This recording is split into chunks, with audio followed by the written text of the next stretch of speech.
At about 6:49 this morning, we received a 911 call from a residence here in the 2100 block of Flint Ridge Drive. There is no communication with the caller, however the dispatcher could hear some arguing in the background. Officers are dispatched to the scene, and while they were en route, a relative who lives next door called the police also. He reported hearing arguing from the neighboring residence and what he believed to be the sound of a nail gun. Officers arrived on scene approximately a minute after that. They got no response at the door. They went around to the back of the house where they could look in a window and they could see a child down covered in blood. They broke out a front window and forced entry into the residence. Once inside, they found several people down, suffering from apparent gunshots. We're still working out the details on who's inside. We do know that we have a 31-year-old male, a 29-year-old female, and a 3-year-old child dead inside. 3 other children were transported to local hospitals.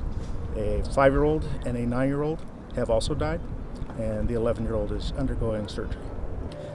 It's real sad, you know, and I feel for the parents that the kids have around here. It's a lot of kids that they have to tell their kids that, they ain't gonna play with these kids anymore because they're not here, It's real sad because they came outside every single day and played with every single neighbor kids around here, from down the block to down the block, down the corner, It was sad to hear that these kids had to die over someone's selfishness, And the fact that I have kids myself just hits home that, it's very sad to see kids bear this kind of trauma, We'll investigate the incident, do a professional job, try to determine the facts of what happened here, what led up to this.